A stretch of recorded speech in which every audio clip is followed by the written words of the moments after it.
શ્યામ કુમારના નમસ્કાર. આજના વિડીયોમાં આપનું સ્વાગત છે. તો ચાલો દરરોજની જેમ આજે પણ મેળવીએ ઉપયોગી જાણકારી, પણ ચેનલને સબસ્ક્રાઇબ કરવાનું ભૂલતા નહીં.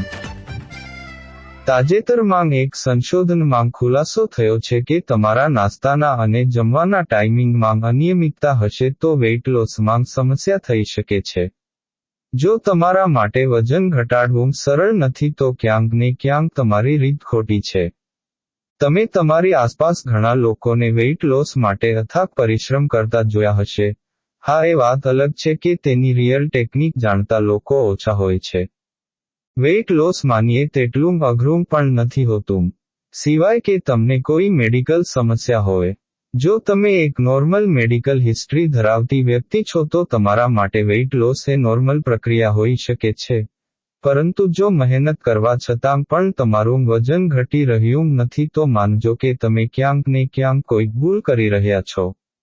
તાજેતરમાં એક સંશોધનમાં ખુલાસો થયો છે કે તમારા નાસ્તાના અને જમવાના ટાઈમિંગમાં અનિયમિતતા હશે તો વેઇટ લોસમાં સમસ્યા થઈ શકે છે.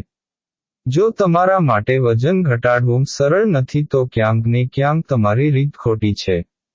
વજન ઘટાડવા માટે નાસ્તા અને ડિનરનો યોગ્ય સમય. જો કોઈ પણ વ્યક્તિ નાસ્તાનો અને ડિનરનો સમય યોગ્ય કરી લે તો તે મેદસ્વીતાની સમસ્યાથી બચી શકે છે. વજન ઘટાડવા માટે મેટાબોલિઝમને તેજ રાખવું ખૂબ જરૂરી છે. મેટાબોલિઝમ ભોજનને ઉર્જામાં બદલવાની પ્રક્રિયા છે. ઝડપી ચયાપચય ધરાવતા લોકો ઊંઘ અને આરામ કરતી વખતે પણ વધુ કેલરી બર્ન કરે છે. આ અભ્યાસમાં જાણવા મળ્યું છે કે શરીર રાત્રે સૌથી ઓછી કેલરી અને બપોરે અને સાંજે સૌથી વધુ કેલરી બર્ન કરે છે. તેથી, એ મહત્વનું છે કે તમે તમારા નાસ્તા અને રાત્રિભોજનના સમયને યોગ્ય કરો.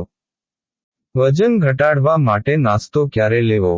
સંશોધન મુજબ, મેટાબોલિઝમ ઝડપી બનાવવા માટે તમારે સવારે 7 વાગ્યાની આસપાસ નાસ્તો કરવો જોઈએ. જો તમે સવારે વહેલા ન ઉઠતા હો તો ધ્યાનમાં રાખો કે સવારે ઉઠ્યાના 1 કલાકની અંદર નાસ્તો કરી લેવો જોઈએ. આમ કરવાથી મેટાબોલિઝમની યોગ્ય શરૂઆત થાય છે. વજન ઘટાડવા માટે ડિનર ક્યારે લેવું જોઈએ? ડિનર સૂવાના ઓછામાં ઓછા 2 થી 3 કલાક પહેલાં એટલે કે લગભગ 7 વાગ્યાની આસપાસ લેવું જોઈએ.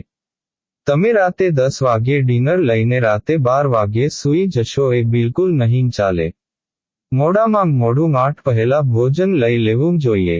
રાત પડતા સુધીમાં મેટાબોલિઝમ સ્લો થઈ જતું હોય છે, તેથી તે પહેલાં શરીરને ખોરાક પચાવવા માટે પૂરતો સમય મળે તે જરૂરી છે.